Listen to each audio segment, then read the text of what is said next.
Olá, aqui é o Paulo Bonfim. É um prazer, uma honra fazer essa palestra para você aqui pelo Núcleo Espírita O Semeador. Essa casa espírita que uma casa de luz, de oração. Nós temos a oportunidade de fazer essas palestras também pelo canal para expandir a assistência para mais pessoas. A palestra de hoje, o tema será como combater os preconceitos. Essa palestra vem de encontro a muitas coisas que estão acontecendo nesse momento. E antes de iniciarmos essa palestra, eu gostaria muito de te convidar para fazer uma prece. Seja lá onde você estiver, para você entrar em sintonia e receber de uma forma melhor essas palavras. Tá ok? Então eu vou te pedir para, à medida do possível, ficar o mais confortável que você puder. E se possível também fechar os seus olhos. Respirar tranquilamente e se acalmando com a sua respiração. E com essa calmaria, e elevando seus pensamentos a Deus, nosso Pai, a Jesus, nosso Mestre querido, a toda espiritualidade maior que nos ampara, nos orienta, cuida do nosso planeta, cuida do nosso país, cuida do nosso estado, cuida da nossa cidade, do nosso bairro, da nossa casa, da nossa família, de cada um de nós. Que possamos ser gratos por todo o amparo, por todas as bênçãos, por todas as oportunidades que temos de enfrentar mais um dia, de desafiar o estado que estamos e procurar nos enquadrarmos num estado melhor de saúde física, mental e espiritual. Que essa palestra possa nos entrar no coração e que possamos estar com o coração aberto a receber as palavras que vão ser ditas agora e que elas possam nos tornar uma pessoa melhor do que somos. Que assim seja, graças a Deus, graças a Jesus. Vamos lá, esse tema, essa palestra está sendo gravada depois de grandes incidentes que nós vimos acontecer. O ano é 2020 e nós vimos nos Estados Unidos haver um levante de protestos, manifestações com movimentos como Black Lives Matter e outros movimentos que vem confrontando isso, um movimento falando sobre o levantamento de igualdade. Aqui no Brasil teve empresas que quiseram se manifestar, fazer apoio a resolver a questão da igualdade e foi rechaçado, assim como lá também é um movimento muito combatido pelas pessoas que têm uma mentalidade diferente e uma visão diferente a respeito do que está acontecendo. E por que eu quero falar sobre preconceito? No Espiritismo, Kardec viveu no século XIX e Kardec ele já tinha uma mentalidade muito para frente, muito avançada, Ele que era um europeu muito instruído e ele já falava dessa questão da igualdade do ser humano, das pessoas serem iguais, indiferente da raça, indiferente da condição social, da religião. E os valores que ele trazia, já estavam muito alinhados com aquilo que são os valores do cristianismo, com os valores cristãos, com os valores do espiritismo. E são valores que falam que nós somos, na verdade, uma grande família universal, uma família de irmãos criados pelo mesmo Pai, Deus o Criador. A primeira pergunta do Livro dos Espíritos é: o que é Deus? E os Espíritos respondem: Deus é a sabedoria suprema, causa primária de todas as coisas, ou seja, tudo veio a partir de Deus.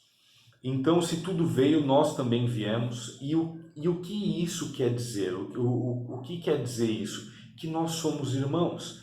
Mas, na matéria, encarnados aqui nesse plano no qual nós nos encontramos, nesse plano terreno, nós estamos sujeitos assim como a nossa moral, o nosso intelecto está sujeito a ter muitas variações, assim também o nosso gene, o nosso corpo.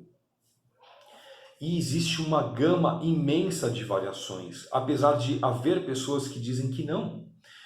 Pessoas que querem classificar uma raça como mais forte, um sentido como mais completo, um jeito como certo e outro jeito como errado.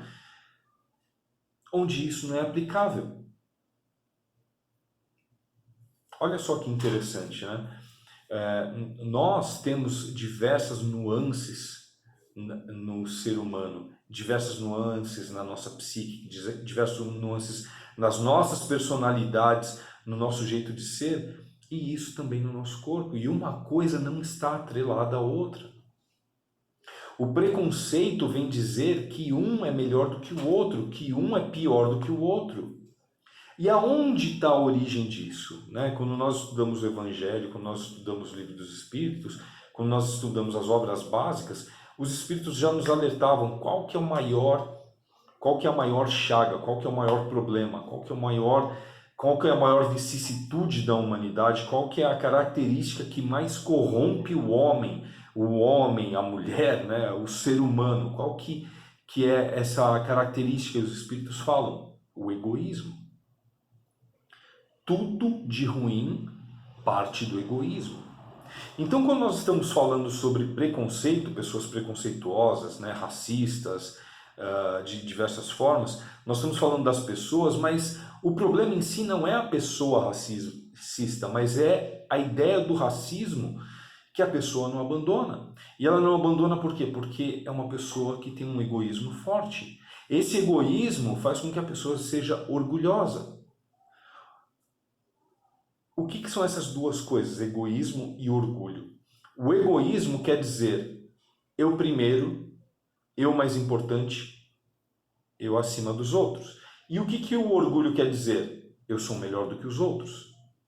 Porque logo, já que eu venho primeiro, eu sou melhor do que os outros, eu sou mais importante, eu sei mais, eu sou diferenciado, eu estou acima. A partir de critérios que a pessoa coloca e alimenta aquilo. E de onde surge, então, esse egoísmo? De onde surge esse orgulho? Da educação, gente. A educação. Porque o que é educação? A educação é o aprendizado que nós temos. É o aprendizado que nós recebemos. Não é só o aprendizado formal.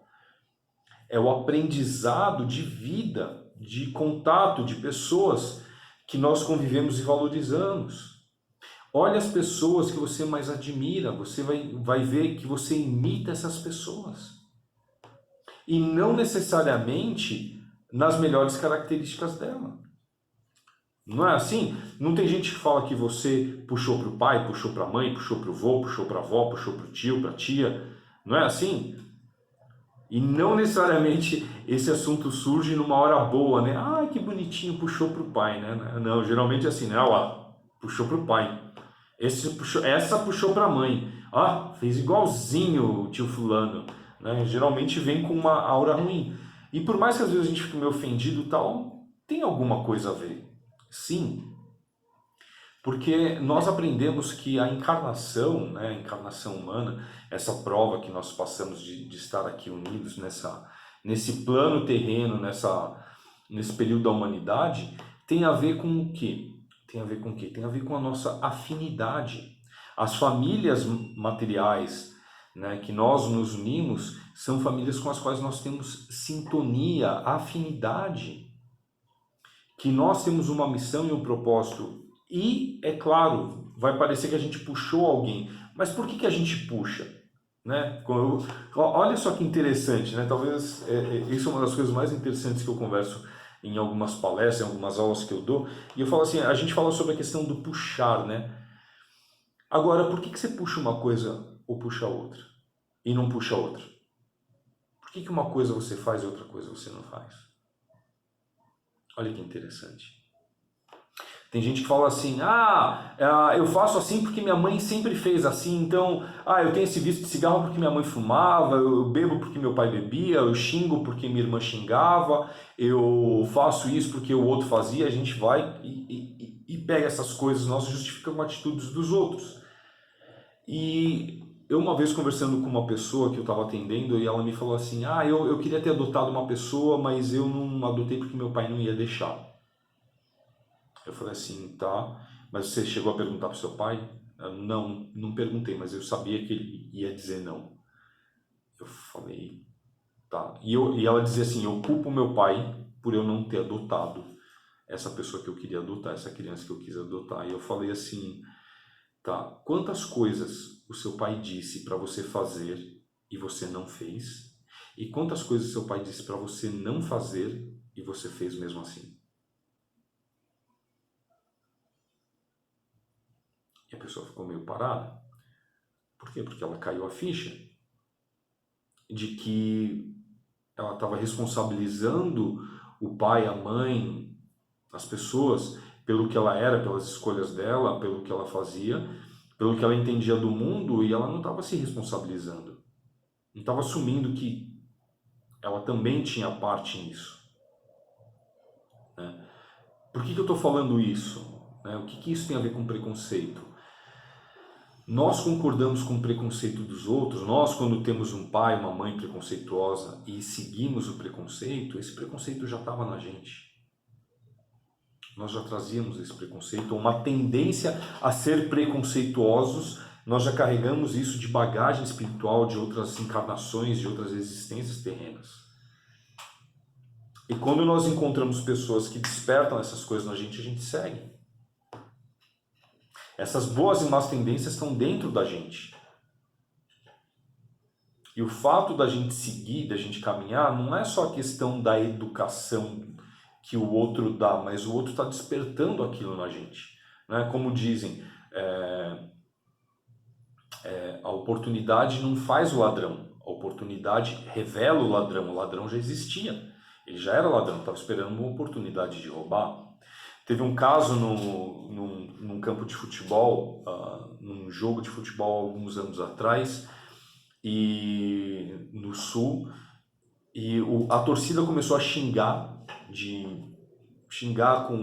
fazer várias ofensas racistas a alguns jogadores que estavam no campo de um outro time, e eles filmaram uma moça, e ela estava em cima do ombro de alguém e ela xingava assim, horrível, estavam filmando ela xingando, né? E depois, com essas imagens, foram atrás dela, acho que prenderam ela, etc. E quando foram entrevistá-la, ela falou assim, mas eu não sou racista. Não, eu não sou racista de jeito nenhum. E olha que interessante, às vezes as pessoas não se veem como ou racistas, ou como homofóbicas, ou como preconceituosas, ou como uma série de coisas. Elas não se veem como isso, né? Como machistas, como... não sou, eu sou super pró. E o que você acabou de falar para ela? Acabei de falar para ela que lugar de mulher é na cozinha. Acabei de chamar ele de um nome relacionado à cor da pele dele. Acabei de fazer uma brincadeira pesada porque ela é homossexual, porque é casado com... Ei, então você não é racista? Não, não sou. E aí que as pessoas falam sobre a questão do racismo sistêmico. Ele está tão embutido, está tão incutido que as pessoas não acham. Tem gente que vai assistir essa palestra e fala assim, Paulo, mas aí o que você está falando é uma questão sobre ser o politicamente correto. Não é sobre ser politicamente correto, né? Não é?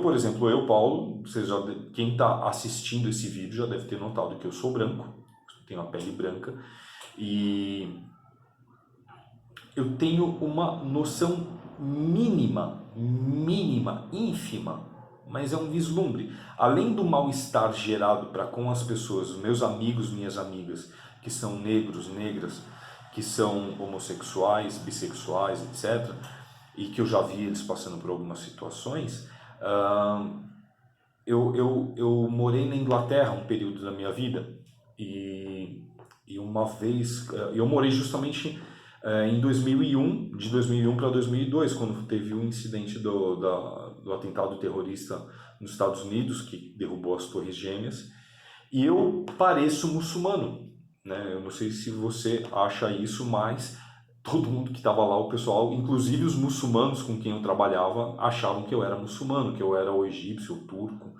alguma coisa, né? Tem uns traços. E tem a ver, porque a minha família meu pai tem uma descendência espanhola, a espanhola tem um lance com os mouros, etc. Então eu tenho esses traços. E eu passei por duas situações lá que me deixaram muito tenso, né?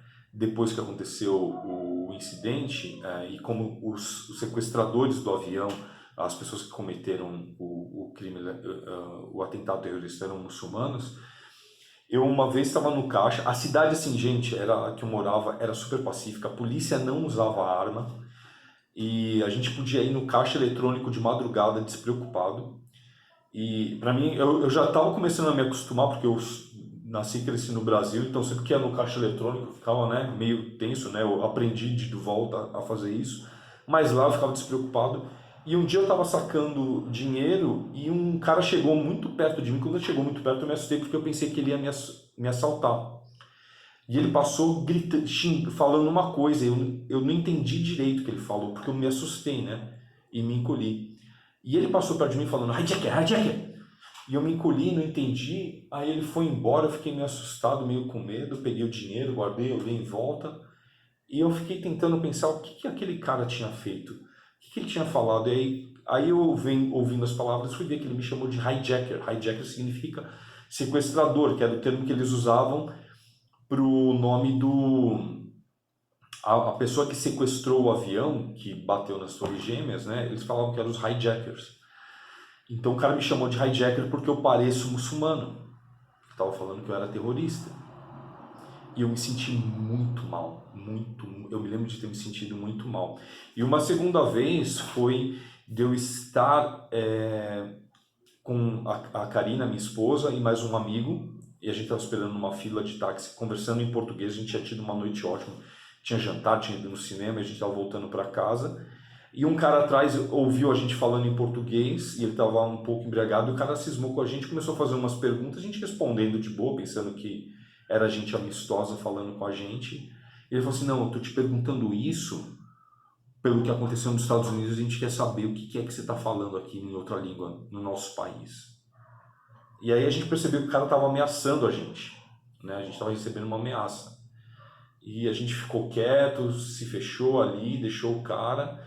E eu me lembro que a gente foi no táxi embora, quieto os três, a gente não conseguia dar uma palavra, clima assim pesadíssimo. E eu estou dizendo que assim, isso é uma gota, por quê? Porque foram 2 vezes que eu sofri isso na minha vida, e que me fizeram sentir péssimo. O que é sentir isso todo dia? O que é ser perseguido todo dia, dentro e fora de casa? Nós não conseguimos ter noção, nós não conseguimos ter uma dimensão. Né? Por isso que eu estou falando, isso que eu fiz me dá uma ideia assim, de longe do que é o sofrimento das pessoas que passam por isso. Porque tem pessoas que têm preconceito. E se você tem preconceito ou não entende o que sofre uma pessoa, você precisa se aproximar e entender. Não basta dizer assim, eu acho que é bobagem, eu acho que não existe, eu acho que não sei o quê. Porque, por exemplo, e aí eu posso falar a mesma coisa. Eu cresci num bairro muito humilde, em que tinha gente preta, gente branca, e a gente se brincava, se xingava, um era preto, outro era macaco, outro era isso, era aquilo, e não existia preconceito. O mundo não é só o meu bairro. O mundo não era só ali a minha vilinha. O mundo é um lugar bem maior. Tem pessoas que têm a porta fechada para elas porque elas são negras. Tem pessoas que têm a porta fechada porque elas são homossexuais. Tem pessoas que deixam de ter oportunidade por causa disso. Existem números que comprovam isso. As empresas estão se abrindo, mostrando, né? Recentemente uma empresa que falou assim, olha, eu estou vendo aqui, o nosso quadro é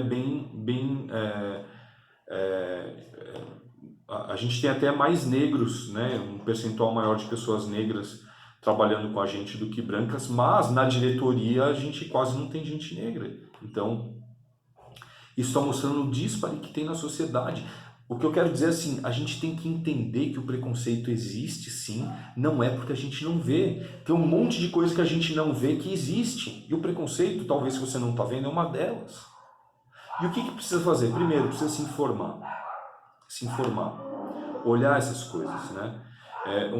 Eu vi um meme que eu adorei esses dias explicando, né? Porque existe esse movimento falando que as vidas negras importam, vidas pretas importam.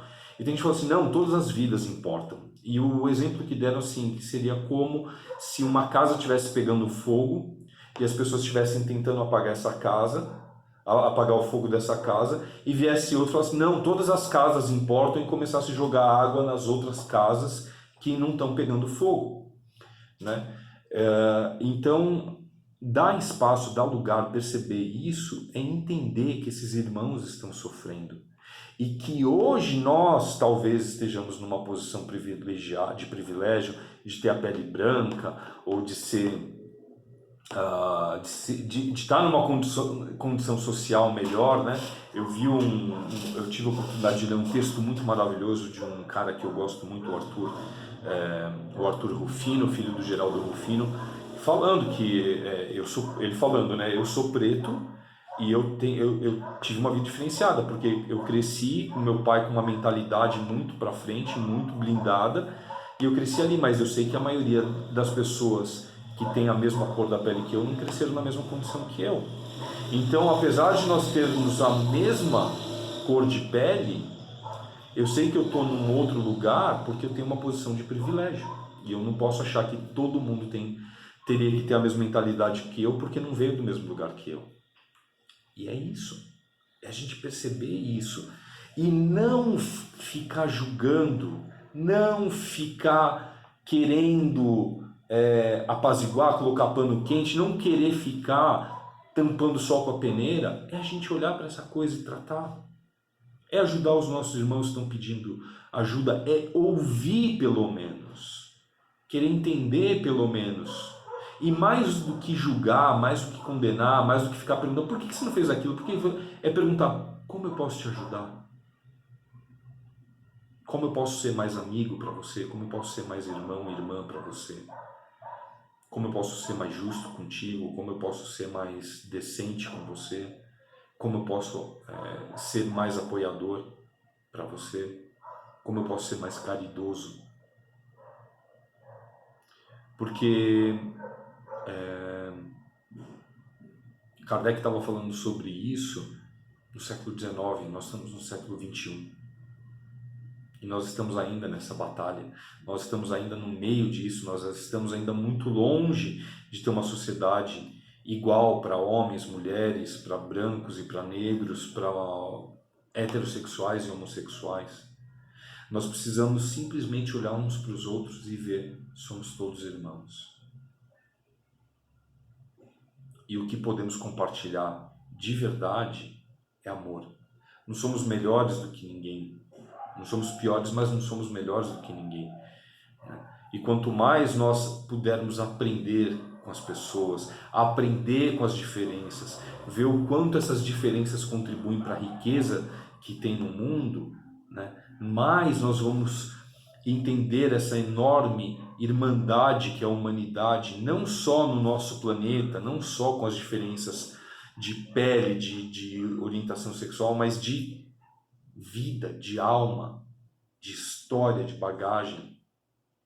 Porque todos nós fomos criados simples e ignorantes e todos nós estamos destinados a ser puros de alma, de intelecto gigantesco e de moral gigantesca. E nós não vamos caminhar para isso se continuarmos tratando mal os nossos irmãos. Eu gosto de uma música do Chico César que fala: alma não tem cor porque eu sou branco, alma não tem cor porque eu sou preto. Um branco neguinho, um branco negão, branquinho neguinho, olha que branco negão.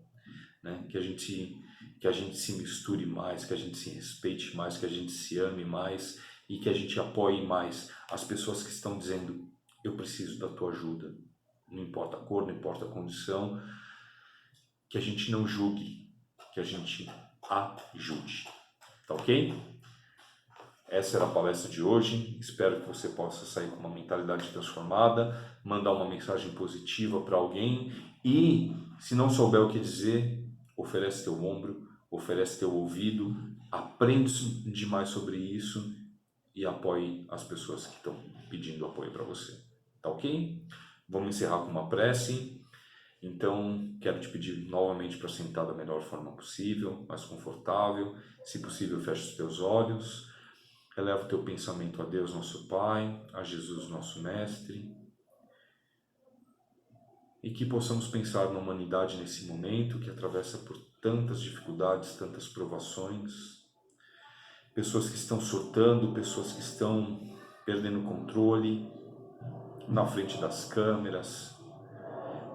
Pai, que essas pessoas recobrem o juízo, recobrem a consciência, recobrem um estado bom de saúde mental, e que possamos nós que somos espectadores desses espetáculos, muitas vezes de horror, não ficarmos julgando, não ficarmos condenando, não sermos mais vozes que estão jogando xingamentos, que estão apedrejando, fazendo linchamentos morais, linchamentos públicos, linchamentos na internet. Não, que possamos nós sermos vozes de amor, de amparo, de caridade, vozes e pensamentos e corações de amor, de perdão, de misericórdia. O certo é certo e o errado é errado, mas nós não sejamos carrascos, nós não sejamos pessoas que vão se encher de fé ou de ódio. Outro dia me perguntaram, mas Paulo, e se fosse a sua filha que tivessem xingado, tivessem feito isso, como você se sentiria? E eu disse, e se fosse a sua filha que tivesse cometido o crime? Como que você ia querer que tratassem ela? Se fosse o teu filho que fosse o criminoso, o que você ia querer que fizessem com ele? Nós somos irmãos todos, o santo e o pecador. E como Jesus disse para os homens que queriam apedrejar a mulher pecadora, que atire a primeira pedra aquele que estiver sem pecado. Nenhum de nós está sem pecado. Que possamos jogar as nossas pedras e ajudar cada vez mais as pessoas a encontrarem um caminho de amor, de arrependimento, de paz, de irmandade e fraternidade, e que possamos sermos nós instrumentos da paz e do amor nessa terra, cada dia mais, com a força de Jesus, com o amparo de Deus e dos seus anjos, com a instrução de Kardec e da espiritualidade que nos acompanha sempre. Que assim seja, graças a Deus. Um grande abraço, fica com Deus, tudo de bom para você e sua família. Até.